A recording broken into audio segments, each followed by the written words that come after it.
to save the day. That's interesting because did you watch it last night? No, I didn't watch it. It pretty much ended up the way I thought it was going to be. There was going to be blue and red almost all in the House of Commons. So I expected that, and I expected the Liberals to win. I was kind of just hoping they would win just a minority government. Well, they have, by the looks of it. I don't know. Did they get a majority? No, at the moment, did they get a majority? No, at the moment there's 155 elected Liberals, with 13 leading, with leaving 168 if that were to be the case, with the Conservatives at 133 with 11 leading. So they would get 144 if that was the full extent. Bloc would hold the balance of power here. Bloc or NDP would hold the balance of power. NDP is likely to get 5 seats. However, one thing that has already been occurred is in the riding of Colton, Bruce Fanjoy took it over Pierre Poilievre by 4,000. Poilievre did lose his seat then, eh? Yes, he did. I read that last night, but I didn't know it was confirmed. Oh, yeah. No, he lost his seat. And, okay, so in Niagara Falls, Niagara-on-the-Lake, Tony Baldinelli won by 3,000 over Andrea Kaiser.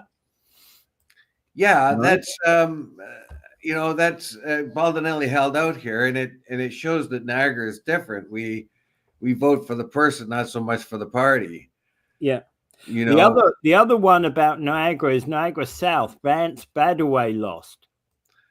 He did, eh? To Fred Davis by 4,000 votes. That's substantial, yeah, for that area. Yeah. So Andrea Kaiser did pretty good for someone that's not that known, and I thought that the shift from the NDP vote would go to her, and it might be enough to challenge him. It wasn't in the end. Yeah. For Baldinelli, congratulations, Tony Baldinelli. I thought it was going to be a little tighter than it was. Yeah, you see, but by it's like here, like I said, we're a little bit different. Baldinelli is very well known, and he's well liked, like Wayne Gates. Now, Wayne Gates was an NDP in a sea of blue, and even though the winds of the prevailing winds were basically liberal down here, we still voted our incumbent.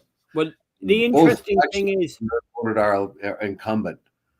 And the interesting thing is that, of course, Niagara is back to three conservative,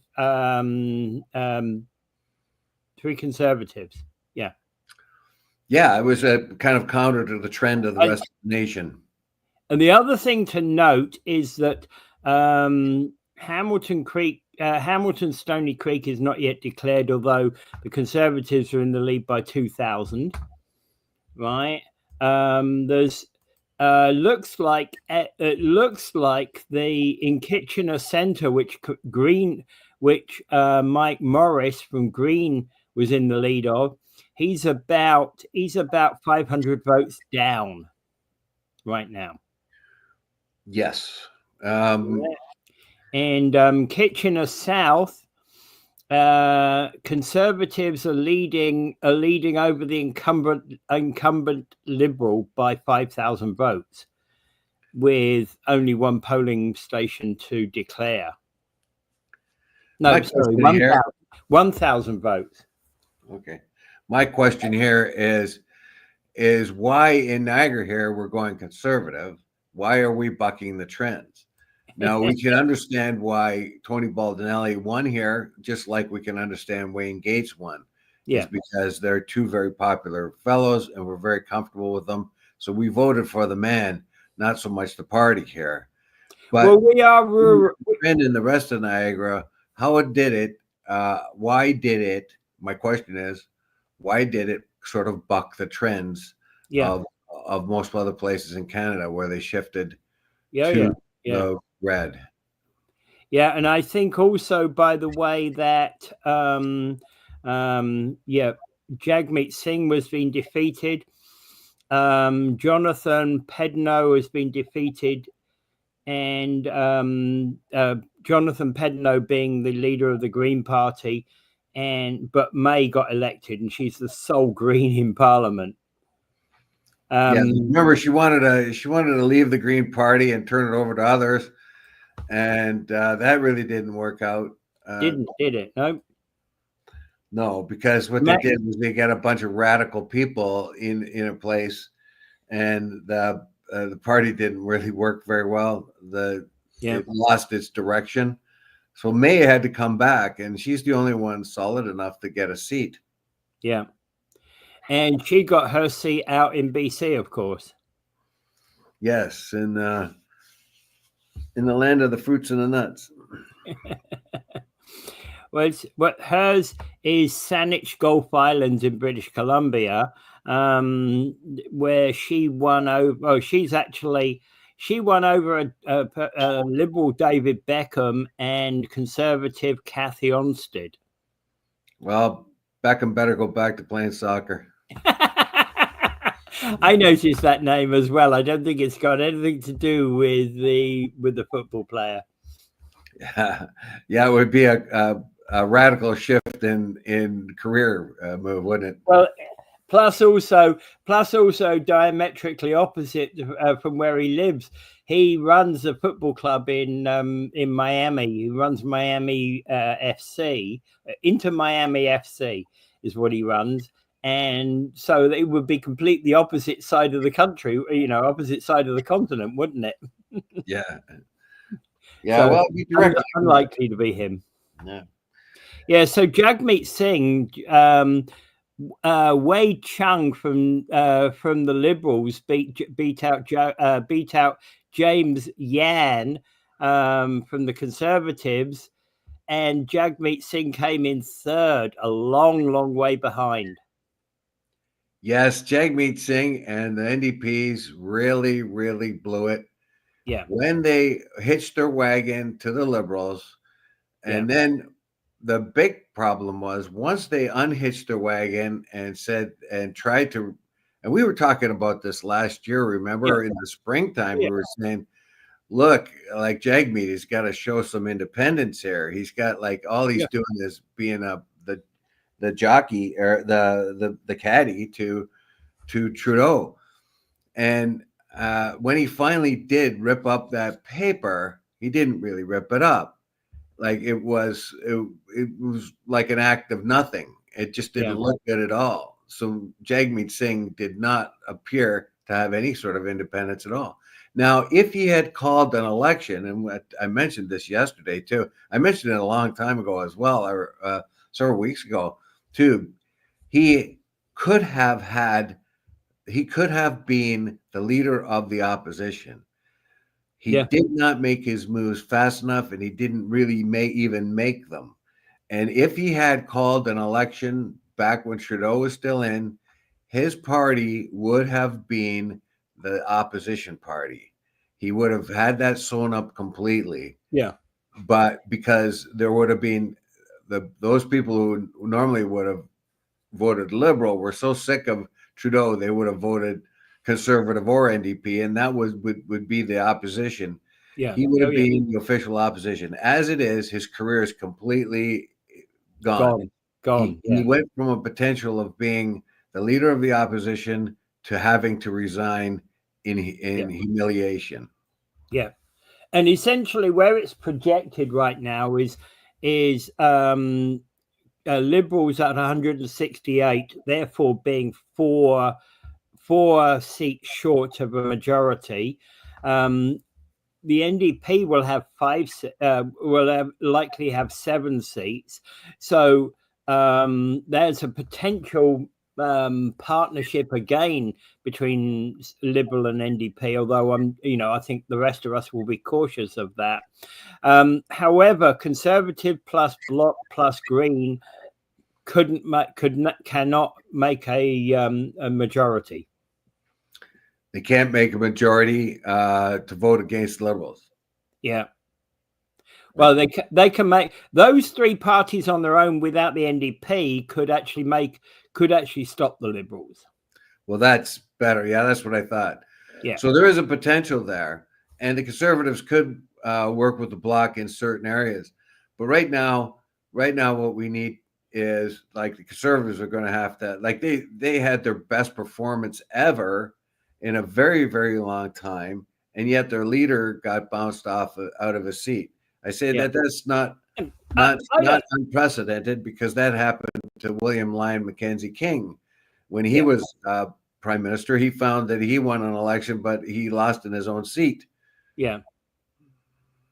It's not unprecedented. It does happen normally.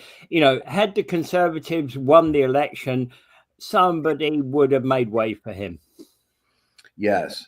It's unfortunate, but I thought Poilievre was pretty brave for coming up to Carleton, having such strong Conservative views in a sea of normally Liberal areas. I thought that he would be brave that way. But yeah, they'll just put him in. They'll find a safe seat for him and put him in there. What do you think? What kind of internal roilings do you think the Conservative Party will now have? It was roundly criticized for not pivoting fast enough. And basically, if the election had gone on for another couple of weeks, the way the Conservatives were gaining, they could have possibly upset the table. That's how close it was. Yeah, it was. It was. It looked. I have to say that going into yesterday, I really felt as if the Conservatives were actually. Yesterday the poll prediction was 124 for Conservative, so they got 104. They were at 140, projected 144. I think that shows how much of a shift there was to the Conservatives. Yes, it was a strong move there. Yeah, which. So the Make Canada Great Again thing that Poilievre was saying early on is like that had to be dropped very fast, a lot faster than it was, and the character assassination stuff did not work very well up here. So they did pivot, but they pivoted too slow, as the Ontario Conservatives under Ford had told them, "Look, you're going the wrong direction. You have to change." They did, but it was a little too late. Carney was smart. He did a snap election. He did it quick, and that worked in his favor. So I have to, although Carney has never been a politician, I'd have to say that he's working very well as a politician. First thing he did was to remove the talking points of the Progressive Conservatives. He took away the carbon tax, the capital gains, the ideas of opening up ports and all these were Conservative talking points. He shifted the Liberals to the right, much more into the center than they were. And so the idea of Mark Carney going around and saying we have to have a woman president in the United States just because we have to have a woman president, you won't hear that kind of thing out of him. Mike Cushman you will not get a 50-50 split in the cabinet. The Liberals JT says, well, we've got to have 50% women, even though we only have maybe 20% representative. I don't think you'll get that out of Carney. He's going to be a merit-based. He's going to have to make some political appointments, but he's going to be a merit-based guy, which was pretty much my complaint with Trudeau. So 67% turnout according to Mike Cushman, but I haven't seen any turnout figures. 67, that's pretty good. We usually go around 60, don't we? That's higher than I expected, but it's still, generally we're generally declining. I thought we would normally get around 60. Hopefully we have a minority government, and yes, we have a minority government right now projected. It's not 100% certain, but it's projected minority government of 150. 100. It's projected as 168 liberal and 144 conservative. There's still the Liberals are leading in 13 seats that are not declared, and the Conservatives are leading in 11 seats that are not declared. Right. Mm-hmm. So that's where we stand right now. Yeah. So closest outstanding is in Quebec, a place called Terrebonne, which is 28 votes. BQ is in the lead by 28 votes over the Liberals.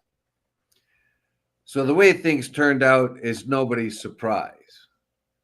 Yeah, the one thing that, again, I'm not surprised that that Mr. Singh lost his seat. That had been predicted for the last couple of weeks. I am surprised that Mr. Polyev lost his seat. That was the one surprise in this entire election. That's a bit of a surprise.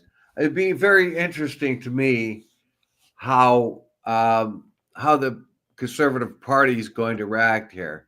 Remember, Polyev was able to garner a lot of support. He got 300,000 more conservatives to sign up, so he really did have a big influence on the party. Yeah. However, how much of this is going to be blamed on the Trump factor, and how much is going to be blamed on him? Yeah. Now, typically, like before the Trump thing, when Carney got in, and when people thought of the party's fortunes and thought of Carney as going to be the new leader, they figured, okay, that would gain them some ground against the conservatives. The conservatives had a 20-point lead, basically, and you would have thought that Carney would have closed up maybe about half of that, maybe a little bit more, just by being a different leader. But the Trump factor is the thing that did the most damage.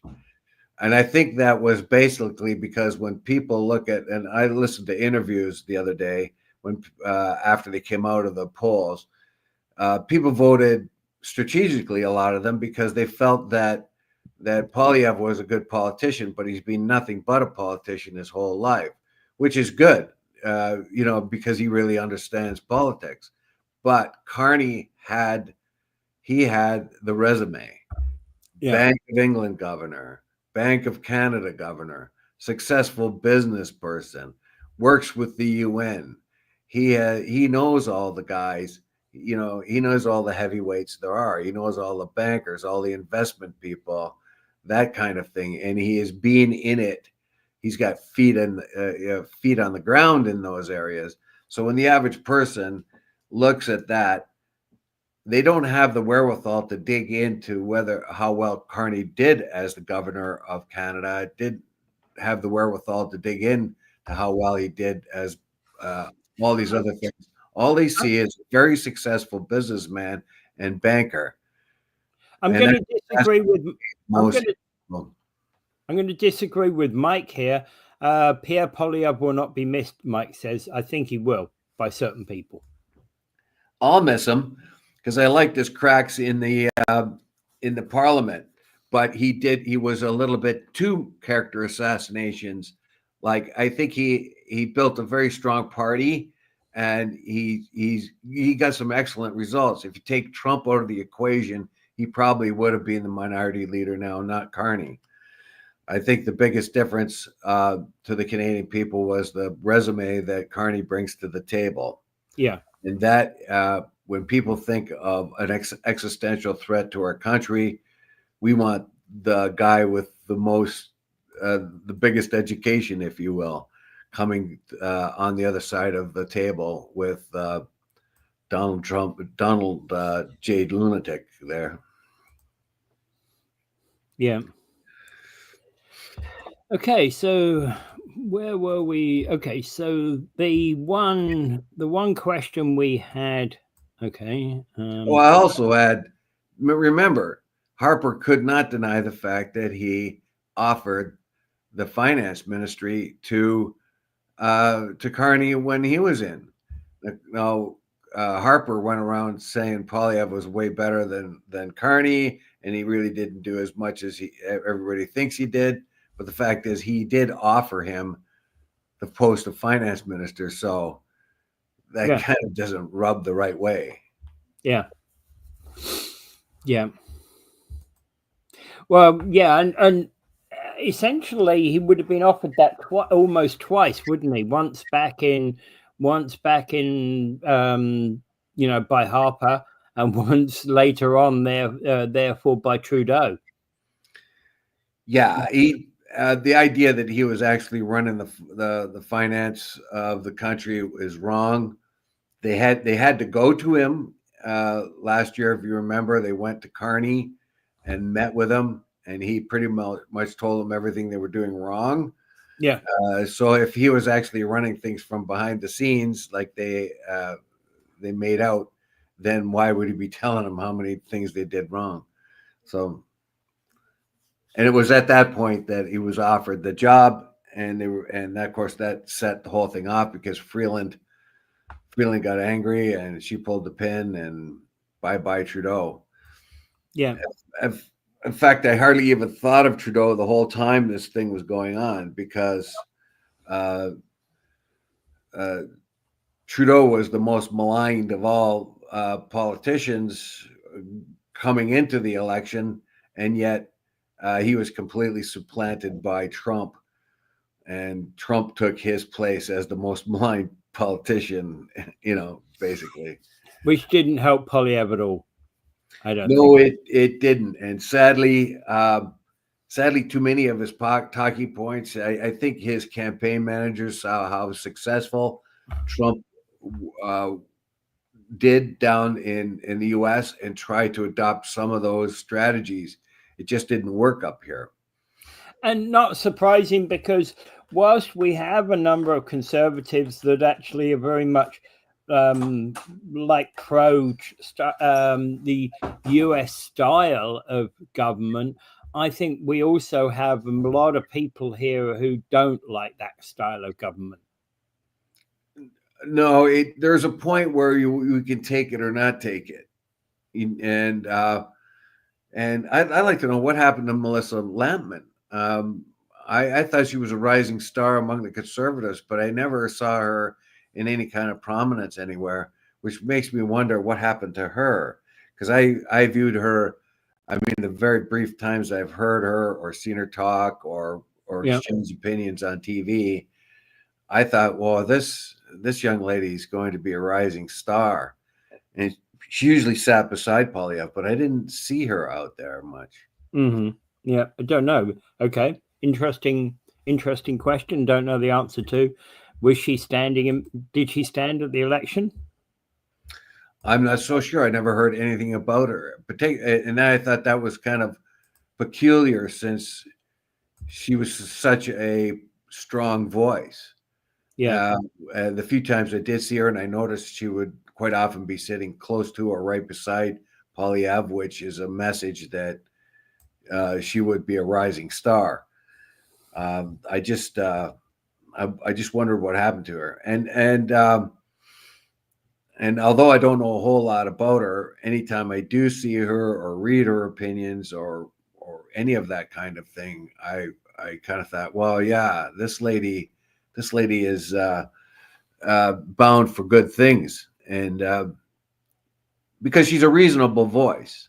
Yeah. When Trudeau went to the women's liberation thing in the States there, I forget what they called it.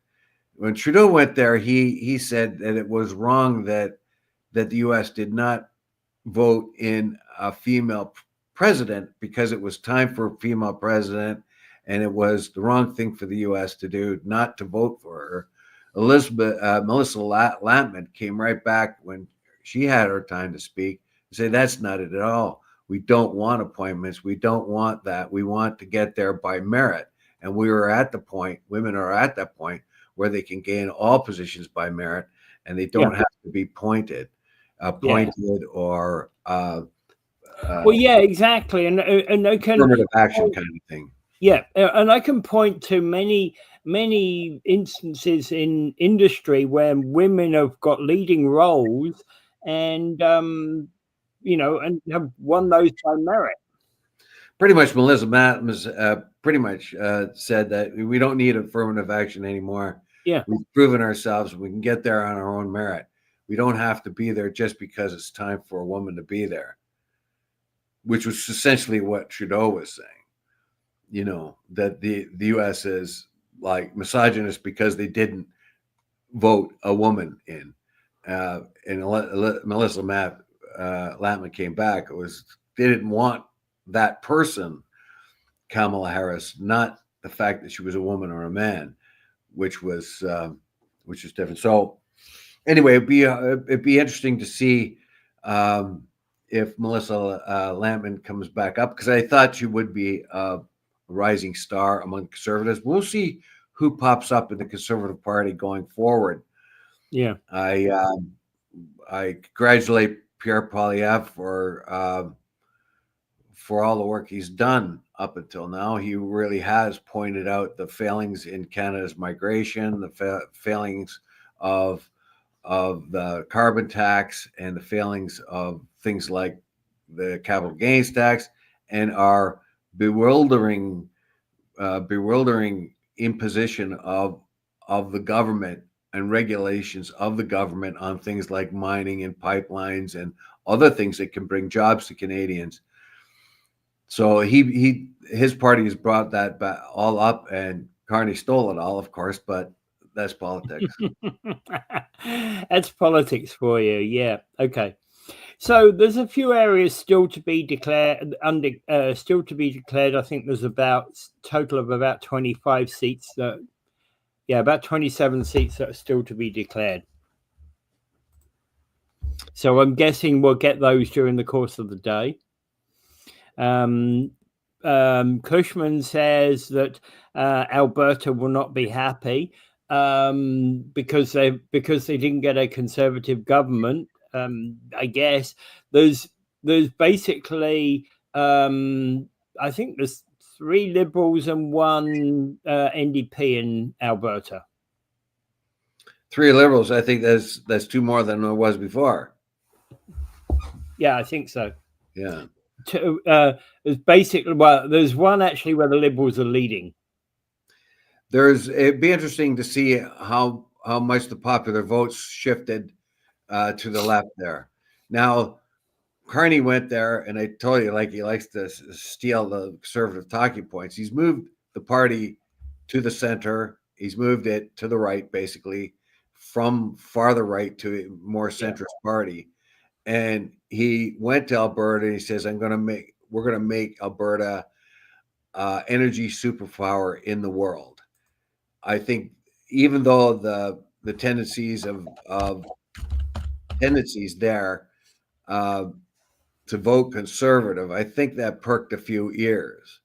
And if Carney does what he says to get that energy going, that will be a very strong plus.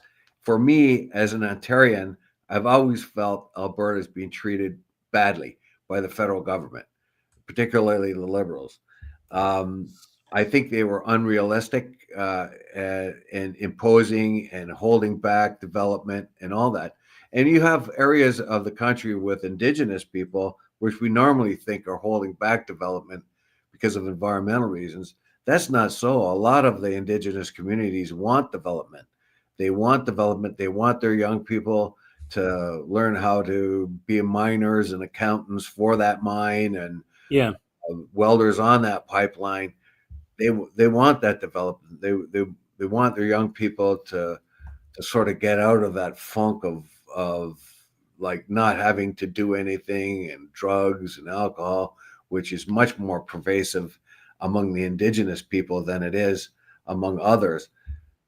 When you're an Indigenous leader and you think, wealth and advancement and education and sustainable income of your own will make a huge difference.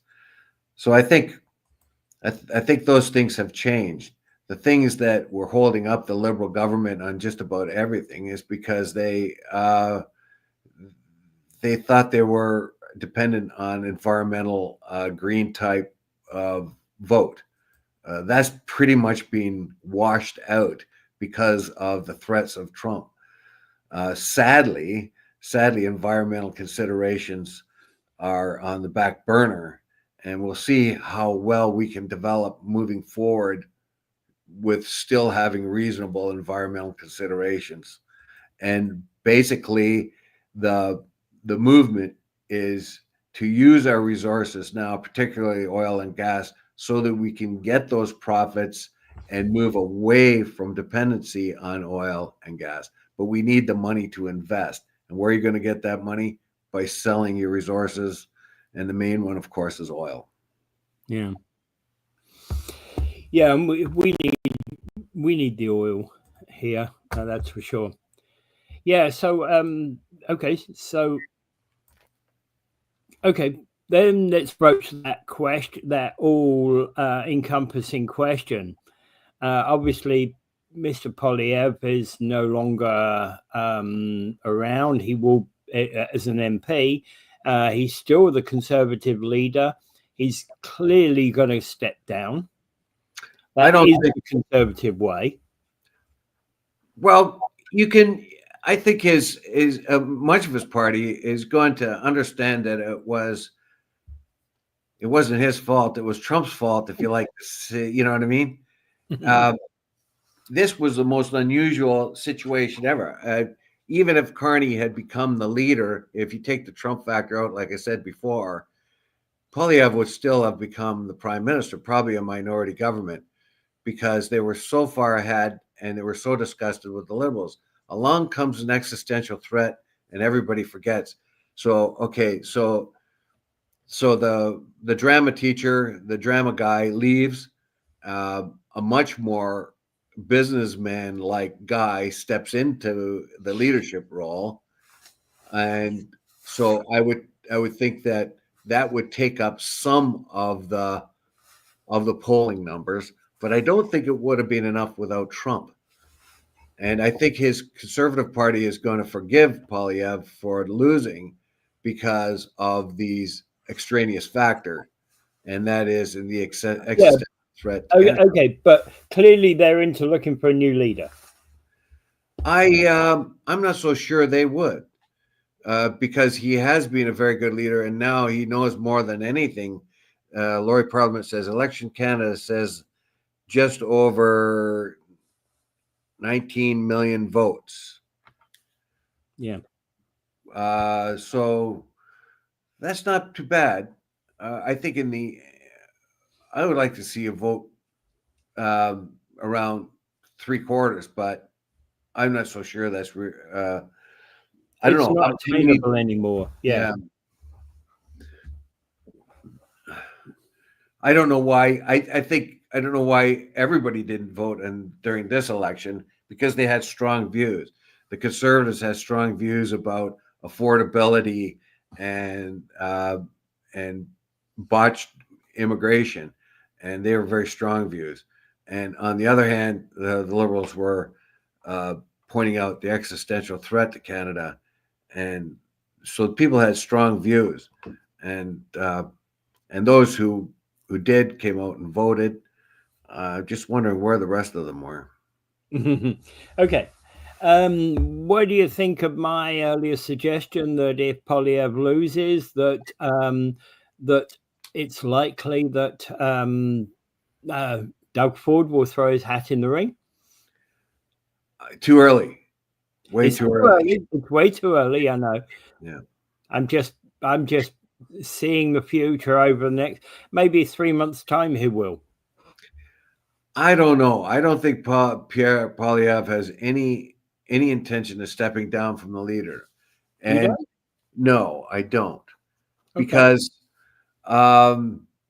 Because he's been the leader, like I said, he's increased the Conservative Party by 300,000. And I think most conservatives will understand that he lost because of Trump more than anything. Yeah. And I think that the fact that he's reorganized the party and he's grown the party so huge, and he's got more votes, more seats than the Conservatives had for a very long time. Yeah.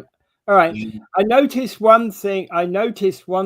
That both Shea and O'Toole got they both got in, yeah. re-elected. Well, my figuring in it is this, that he's reorganized and the parties come up and he's learned some very valuable lessons going forward, very valuable lessons, and he can he can tweak his own methods and personality to be uh, more vote friendly moving forward. I think they shouldn't give up on him myself, but that'll be up to the Conservative Party. Yeah. Yeah. Okay, so there's still a few things out there to be decided on this election, but I kind of think that where we stand right now is the projection is 168 for the Liberals, with them forming the next government. The Conservatives at 144, Bloc Québécois with 23, and NDP with 7, with 1 remaining on the Green Party. That is where our parliament will sit. Well, I know that any liberals that might be Catholic will be going to the Catholic Church and lighting candles for Donald Trump, their savior. Yeah. Okay, so let's move on. So the Ontario Bereavement Authority is actually complaining about websites that repost obituaries without consent. Yeah, this is a real scam. It was shocking to me. So what happens is certain outfits will republish an obituary without the permission of the family and sell merch and other things on that. I'm not I even sure thought if if they we were deliver. just talking, I thought if we were just talking republishing obituaries, then the Bereavement Authority of Ontario were barking mad. But when I looked at it and saw that these websites are looking at death notices and republishing, and how they how they can use that to sell things like flowers, candles, trees, and etc. Yeah, so That is bad. it is a scam. So say your neighbor, the old lady next door passed away, and then she starts popping up in obituaries where the family uh, does uh, hasn't given their permission, and then they start selling things. So so those people who want to send condolences and perhaps flowers and things like that, uh, they're not going through the right channels, and somebody else is making profits off of the old lady. And so think of that. Even like once I read it, I wondered if I've ever been scammed myself in that, just by putting notices or something like that, because sometimes have a hard time finding the person I'm looking for, and is this a legitimate obituary? And if I sent a donation, would it be actually going to the right place? It's a fair question. And you would think if you went to, okay, so the website concerned was afterlife.co. You might have had some questions because of the .co on it, because it's not a .ca. But then the question was, so that was ordered by the federal court to pay 20 million in damages after a class action lawsuit that found that it profited from reposted obituaries and photos, and the company shut down. However, some of those people who owned Afterlife come back with another website called Ichavita. Yeah, all they do is they close one down and they pop up with another one. Yeah. So the cautionary tale here is just be very, very careful what obituaries you do. And if you plan on sending flowers or some other token of or donation, be very, very careful. because if you're too far away to go to the funeral home, this is where they really scam you. Yeah. I mean, it's disgusting. I hadn't thought of it that way, and when I first read it, I didn't think of it that way. I was thinking, my first thought was, well, somebody's reposting an article, so what? Then when I read it again, I'm like, okay, now I get it, right? Yeah, they're basically using random people who've passed away and just sort of collected their details, the info. reposted it, and start selling stuff. Now, if they sell flowers, let's say, of course, you don't even know if they're going to go there. And even if they do, they would have their own, it would be their own flower company that's sort of doing that. But my suspicion is that people who make donations and things like that, they don't even get there. Oh yeah, no, exactly. And they're probably, the donation is going to the new company, right? Yeah, they're just skimming it all.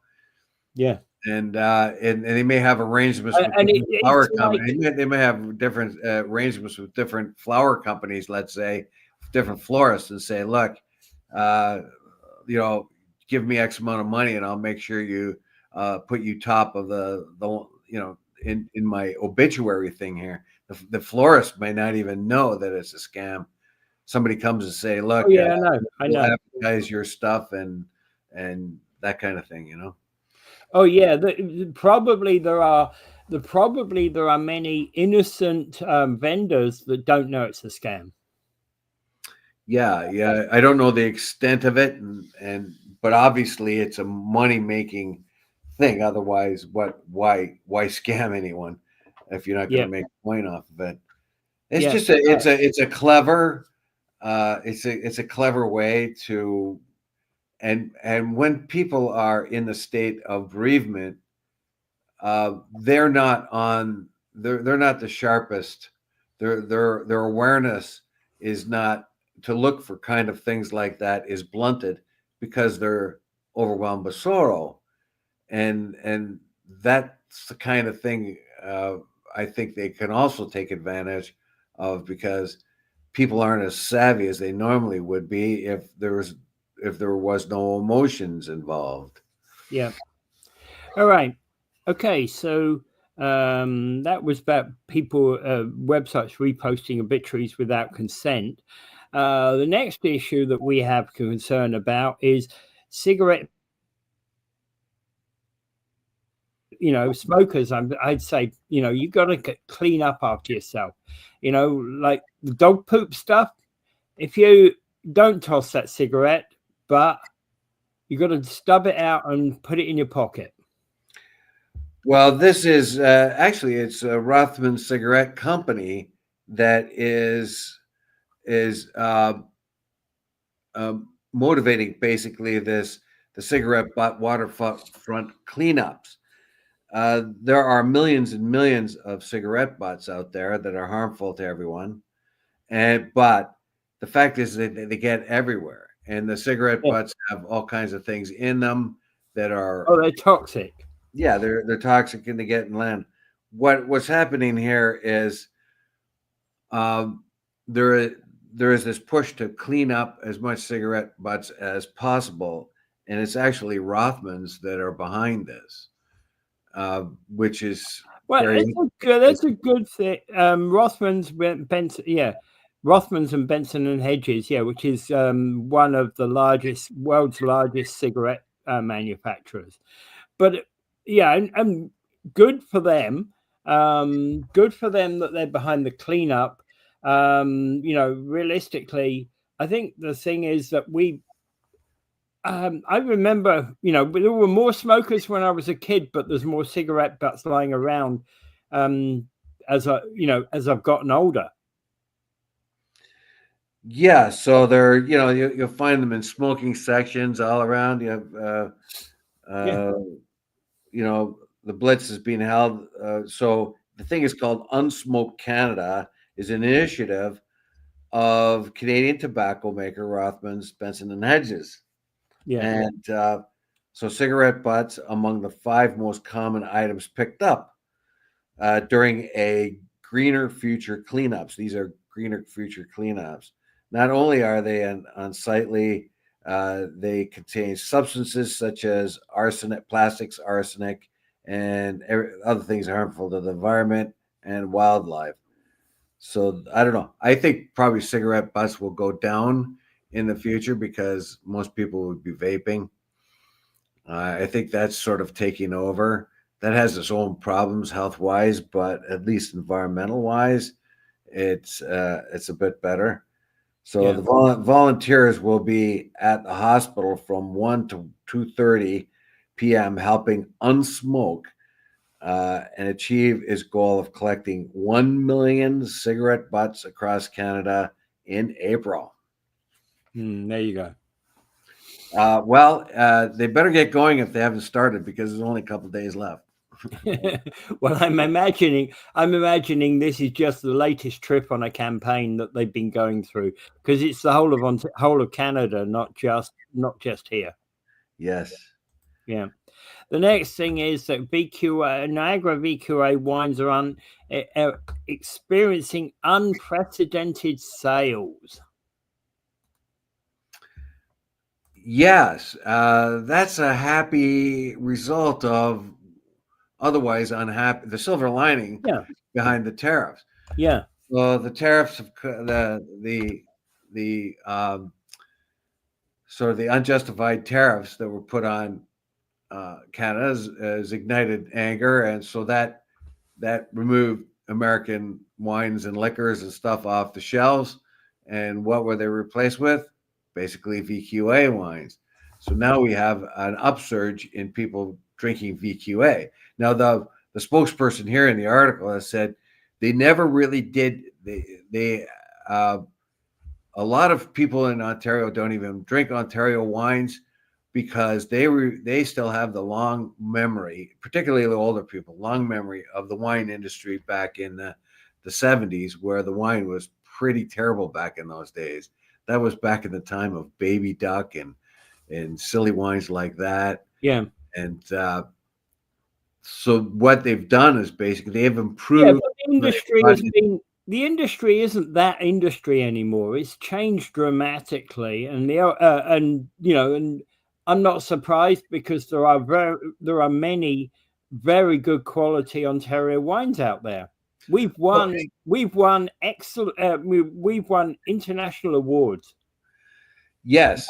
However, that's not getting out to a certain segment of the population.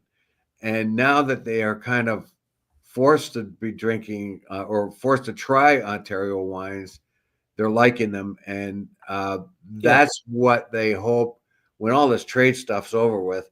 They hope that they now have cracked that bit of the market that they haven't been able to entice, because now they are drinking Ontario wines because the other ones are not available. So they're trying Ontario wines, and hopefully they'll stick with them thereafter.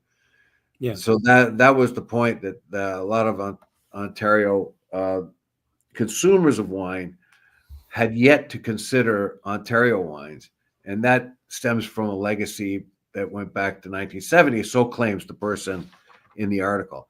So and it's hard to educate people that Ontario has brought in the best vintners all over the world, particularly Europe, to develop certain kind of grape wines, wine grapes basically in Ontario, suited for the soils and conditions here. And they really up their game in Ontario. And you'll find as good a wine here as anywhere. That's what they're saying. And once you begin to drink it, then it will be go-to. And you have to, once you understand that particular question, then I think it's fairly clear why Ontario wines deserve their place on the shelf. Yeah, to me, I would have to say I've compared Ontario wines to California wines. I've not liked on California wines, even when California was at the peak of its popularity. I find it a very poor wine. Oh, it depends on who makes it. It's the same here. You'll find all kinds of different makers of California wine, and some of the best ones in the entire world. that you just haven't been drinking good California. No, wine. I've tried some of the best, so-called best labels, and I find them wanting. Well, then you have your good choice here of VQA wines. Now, I just like I'm not really a good person to think of wines as one being better than the other, because I just really don't have the sophisticated palate for it. But I can tell you that I buy VQA because they are made in Ontario. And as a matter of fact, I remember having this argument at work one time. Most of the guys didn't know what VQA meant. Yeah. And they were all arguing against me. I says, that's Vintners Quality Alliance, which means that the grapes that make that wine came from Ontario. And all the rest of the guys had a different idea about what it was. I had to look it up and show it to them. And of course, the next day, and I proved it to them, and they were none too pleased. Yeah, that know-it-all Dave Wheeler knows it all again, eh? Yeah, that was like, well, I still don't know about that, man. Well, there it is. Look it up yourself. Okay. So, yeah, that's, I think our wines are doing well. So good luck to them. And yes, that's one positive about the tariffs. But let's look at one negative about these tariffs. The Peacebridge duty-free store goes into receivership. Apparently, they owe 17 million in debts. The Royal Bank says there is 3.3 million in debt. Plus, there's about 17 million owed on owed in unpaid rent going back over years.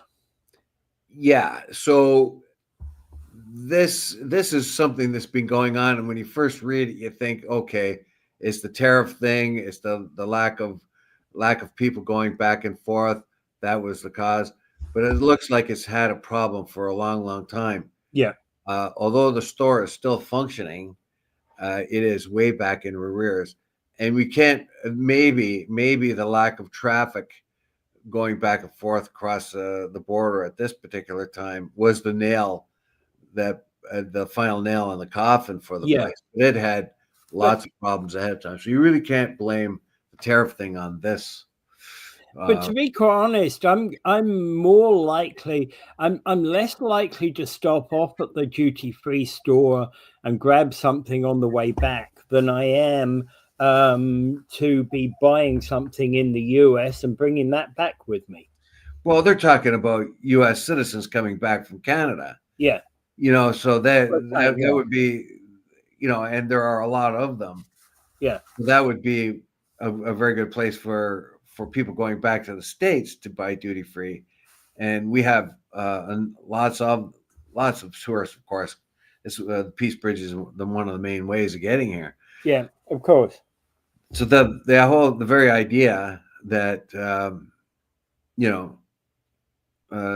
that this was part of this failure was due to the tariffs, that might have been the thing that pushed them over. But obviously, they've been in bad shape ever since. But they've also been in bad shape. If we're honest about it, they've been in bad shape, through the whole of COVID. They suffered the whole of COVID. That's probably contributed to a large chunk of this 17 million in terms of unpaid rent. Yeah. Right. And, at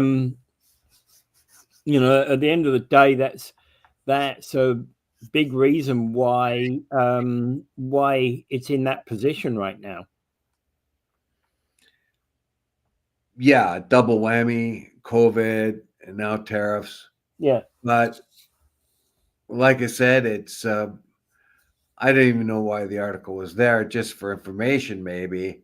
Of course, the implication was it's the tariff war that's killed them. Now that's happening all over. But it's more than that. It's more than that. Way more than that.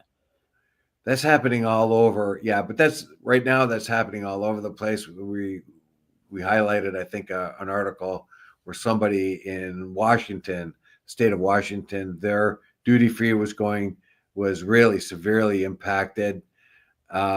and of course the ones coming the other way too, where a lot of people do a lot of back and forth into the States.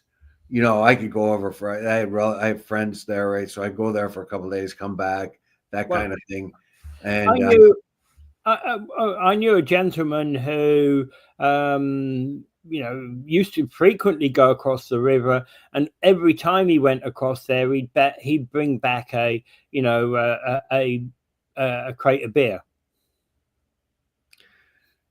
yeah, yeah. So yeah. As a matter of fact, yeah, I don't do that. But if, like, for instance, if somebody asked me to buy a bottle of whiskey or something like that, or sometimes I've been asked to get cartons of cigarettes. Usually, I wouldn't do that. I wouldn't do that as a non-smoker. I would never do that. well, I've been asked by, like, people. Oh, look, can you get my mother a carton of cigarettes or something like that? Yeah, I got no problem doing that.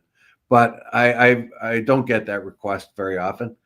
In fact, maybe only a handful of times. So, but the point of the whole article is, yes, a lot of the duty frees and aside from that, other border businesses that rely on traffic back and forth have been severely impacted by the first 100 days of the Trump administration. Will that continue? I don't know. There's a lot of call for quick deals being made. Maybe Canada is on there now that the election's over. Maybe we can make a quick ink deal, get things back to normal. Yeah, yeah. Um, I don't think it was no quick. Trump needs deals. Basically, he has to show that he's made deals, or he's no deal is going to save the duty-free shop, by the sounds of it. No, but that if we can relax things and get the border going back and forth, we can save the businesses. Like, duty free is only one of those businesses being affected by the decrease in cross border traffic. Yeah. Oh yeah, yeah, and and this shop is not savable the way it is. I'd be interested to know what the building's going to be turned into. I don't know. It sooner or later, when the traffic gets back going again. Remember, like you mentioned, like COVID first, and now the tariffs, and they never were able to get back on their feet. So there could be some real There could be some real fundamental business reason why that is unsuccessful right now. Yeah. It pays a very, very high rent too, if you noticed. Oh, I noticed. That's if you're owing 17 million in rent, oh my God, that's bad. I think it's $4 million a year. Yeah, it's a lot of money. $4 million a year just for rent. Yeah. So you have you see what kind of turnover they must have in order to pay that. Yeah. Oh yeah. So obviously there's a potential there for a good solid business if they can afford to pay. Well, up till now they haven't been able to, but like I say, COVID and other things have interfered with that. But when things get normal, if they ever do, it is a potential for a really good duty free. So I don't know what's going to happen. I think they'll just kind of how about back on his feet. Yeah. How about we open up Dave and Pete's last stop restaurant and duty free? What are we going? Well, we're going to have to charge them tariffs on your burger. Because that beef came from the United States. It's the last point for tariff-free burgers. Well, I mean, if you have it to go and you cross the border, you're going to have to pay a tariff on it. Yeah, well, that's the reason to stay, you see, and the reason to stay is now we can push our sales tat on you. Yeah. Well, coming up, think of it. It's a good business deal, you know. Coming up on May 2nd, I think it is, the kind of curious tariffs are going to go on cross-border cars, where a car is going to go across the border and be assessed at how much of it is American, how much of it's Canadian, Mexican, or other places, and the tariff on that car will be determined. Yeah. Now, cars that are assembled in the United States, the parts then will have to be tariffed on their way in. And if you get a drive shaft where the steel came from Canada and the machining, a drive shaft or an engine or something made in Canada, it's going to change the impact of the car, right? Yeah, but how do you do that? If you take a drive shaft or something like that, and but a drive shaft steel came from Canada. Part of the machining was done in Canada. The rest of the machining was done in the United States, and the installation was then done in Canada. So you see the difficulties, eh? Oh yeah, but essentially you pay tariffs each of the points along the line, I'm guessing. Yeah, which is dumb. Yeah. We'll see if they come up with something, but they claim that the tariff revenue that they've made in the States right now is something like, oh, did I get this right? $15 billion, maybe. So the tariffs that people are already paying for materials that are coming into the United States. So the companies that are buying things from outside the United States are already paying tariffs on them. And it is said to have been around $15 billion already, although you can never trust Trump and his boys for giving you real accurate information. So they say that it's already working. The tariffs are already working and all that. We'll see what's going on right now. We do know that it appears to be that the consumer confidence in the United States is good, but that's a fallacious outlook because people are buying cars and electronics and all kinds of things like crazy. Washing machines, dryers, stoves, everything. People are buying a lot of these really fast because they anticipate a tariff will be going on these things. So get it now, well, before the tariffs are imposed on them. So if you were to look at just the data, it would look like the United States has a very healthy, confident consumer section. That the numbers belie what really it is, and what really it is people are buying, like I said, cars, trucks, vacuum cleaner, anything that comes from offshore before the tariffs are put on place. Yeah. And not surprising because it was basically if you look at your dishwasher and you think, yeah, it's not going to last more than a year, let me buy a new one. Now's the time to buy it before the tariffs are in place, right? Yeah. So like if you got I'm going to get thinking about getting a new TV, and you think, well, maybe next year, but then you think, okay, well, next year it's going to be a whopping big tariff on it. It's going up in price, so I'll grab it now. Yeah. Okay. Before we leave, one last thing on turnout, voter turnout. We have 25.5 million electors nationwide here in Canada. And the largest turnout that we had was in 1988, where 75.3% of people cast their votes. And that was when Brian Mulroney won for PC. Now, basically, we had 7.28 million voted at the advanced polls, and the 19 million something was actually the voter turnout. So not too bad.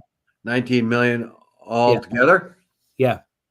So 19 million out of 25 point. Yeah. That's not so bad. It's not so bad. Yeah. That's not bad at all. 67%, which is the highest since 1988. That's 2/3. That's 2 out of every 3 voters. Yeah. That's pretty darn good. That's bucked the trend. So people were committed in this election. And that actually is the thing that I said about, remember what we both said, and when we analyzed the American election, people got out and voted, right? Yeah, they did. They actually, it was one of the highest votes, but the 2020 election was actually the highest, I think. It was higher than this election, but it wasn't that much higher. Yeah. It was about 3 or 4% higher than you know, than the 2024 election. Yeah. It'd be very interesting for me to see what the popular vote was. Remember last time the Liberals won, but they had lost the popular vote. Yeah. And it'd be interesting to me to see how the popular vote stands up here. We know that the United States is almost exactly 50-50. It's like 49.5 to 50.1. There was 1.5% difference. Anyway, so it's basically well, half. the actual percentage of vote turnout is 40, and this is more or less bang on where the polls were. 43.5% Liberal, 41.4% Conservative. Yes. Basically, the country is divided in half. Yeah. 6.4% Bloc, 6.3% NDP. So you see by the percentage of votes there that Canada is split in half, basically speaking. There's almost the same amount of conservative voters as there are liberal voters. They both the Liberals and Conservatives did very well in the election. All in all, the Conservatives done better than they have in years, even though they didn't win. So my problem here is, are we going to get more polarization? Because at least with stronger other parties involved in the mix, you had that tugging away from that tendency towards polarization. Now, Poilievre has pledged his support for Canada and to work with the other parties to help Canada overcome the threat of tariffs and Trump. So I think that might offset that tendency for polarization, and I hope it does, because that's a tendency that is killing the United States right now. That's why they're always talking about the next civil war. Okay. So here we go. This is Dave's most famous, most proud party, and the Marijuana Party nationwide got 130 votes. 130 votes. I don't even smoke marijuana, so yeah. But again, hey, the Communist Party of Canada got 5,310. Good. Yeah. Well done to them, right? There are ideals, yeah. So, you know, what about the Christian Democrat Party or whatever that was in Bloc? Christian Heritage Party got 9,000 votes. Yeah, actually 5 away from 10,000 votes. The Rhinoceros Party got 7,319. They actually ran candidates? Yeah. Oh, wow. If I'd known that, I'd run for Niagara next time. And the Libertarians got 5,817. Yeah. Now, these quiet on the edge parties, each one of them can balloon up at different times depending on the situation. We have a sort of populism problem in Europe and the United States right now. It hasn't really affected us as much here, but you'll get something like the PPC party may take off if we find ourselves in a situation where we have really bad economic turnout, or our economy goes bad, and we may then get the more extreme parties taking, getting somewhere. But as it is, it's up here in Canada. And like I said, I hope that what looks to be a parliament that could go polarized, I hope that doesn't happen now. Oh, and by the way, we all know that in Colton, where Poilievre's seat, there were so many candidates. There were a lot of candidates, right? The least one who got the least number of votes is Yazek Dupont, who got a grand total of 0 votes. He didn't even bother voting for himself. I said him. No, it could have been anybody. Yeah. Would that have been a factor? Would that have been a real threat to his the fact that he lost his seat? No, there's not enough. There's not enough independent voters there to make a big difference, right? 42,000 for Fanjoy, 38,000 for Polyev. The independents don't even make up. The independents don't even make up enough. A few hundred votes here, but not enough to make the difference. Yeah, that's kind of interesting. Yeah. Yeah. Vast majority of them got 2 or 6 or 10 or 14 or 26. Yeah. Well, I don't know.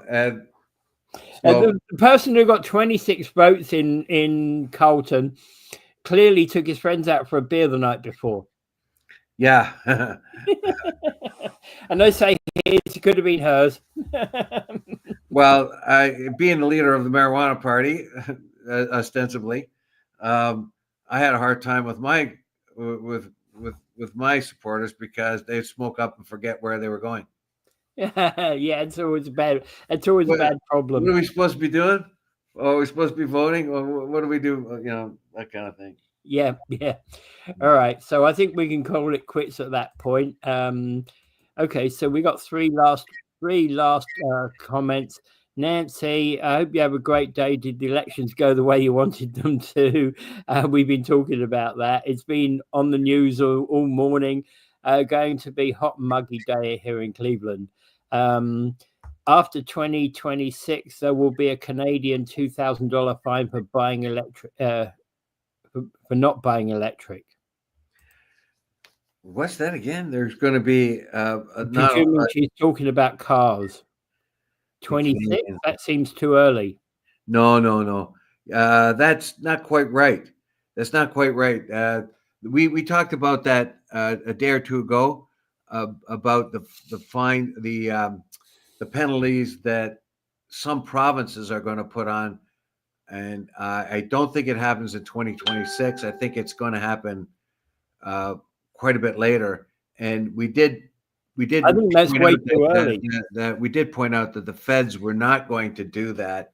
There for car companies that cannot produce their quota of electric cars. If they can't sell them, then they can reinvest $20,000 into energy programs or something like that and get the tax break or whatever that was. And what you need to do also is there's still some cars where some of the market needs to be hybrid.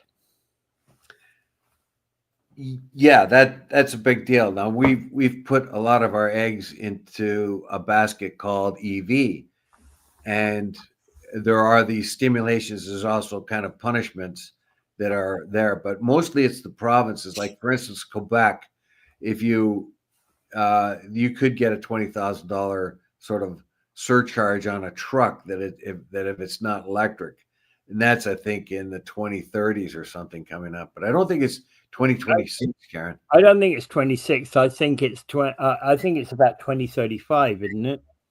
We're not even up to 50% of cars being made that are electric. Yeah, well, that's also a push for the producers right now because of the economic. Electric cars hasn't been moving along as well as they should have if the economy was in a good place, but ours hasn't been. It's sort of stifled the purchasing of electric cars, but they're confident that will pick up. And I'm trying to find the article so I could show that we had it featured on this show a little while ago. If I could find that article, I'd send it to her. Maybe I will. Maybe I'll send that article to her later. All right. We're going to have to call it quits at this point anyway, Dave. Okay. So congratulations to whoever, all those winning candidates, and commiserations to all those losing candidates. And Dave?